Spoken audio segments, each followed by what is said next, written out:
ایک معروف امام ہیں، امام نافع رحمۃ اللہ علیہ، یہ مسجد نبوی میں کوئی 60 یا 70 برس تک قرآن کریم کی تدریس کرتے رہے ہیں۔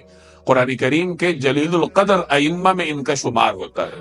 ان سے کسی نے پوچھا کہ امام، ہمیں حیرت ہوتی ہے کہ آپ کا چہرہ اتنا نورانی کیوں ہے اور آپ کے اخلاق اتنے اچھے کیوں ہیں؟ اچھے اخلاق اور اس قدر نورانی چہرے کا راز کیا ہے؟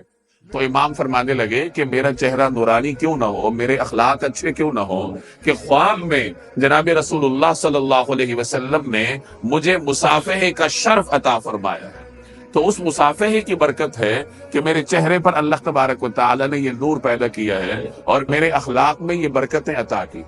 امام نافع جب گفتگو کرتے تھے تو ان کے منہ سے ایک عجیب و غریب خوشبو پھوٹتی تھی، اور اس خوشبو کو کبھی کسی نے سونگا نہیں تھا، دنیاوی خوشبو نہیں تھی وہ۔ تو ایک مرتبہ لوگوں نے پوچھا کہ امام آپ کون سی خوشبو لگاتے ہیں؟ آپ سے عجیب و غریب خوشبو آتی ہے، کستوری لگاتے ہیں، کون سی قیمتی خوشبو آپ استعمال کرتے ہیں؟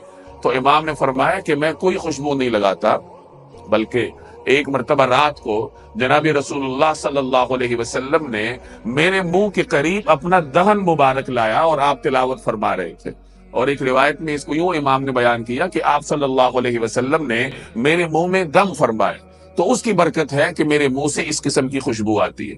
اب یہ جو رفاتیں اللہ نے عطا کی امام نافع کو، کس وجہ سے؟ قرآن کریم کی وجہ سے، کہ قرآن کریم کے ساتھ ان کی نسبت تھی۔ نبی کریم صلی اللہ علیہ وسلم کی مسجد میں سالہ سال تک وہ قرآن کریم کا درس دیتے رہے۔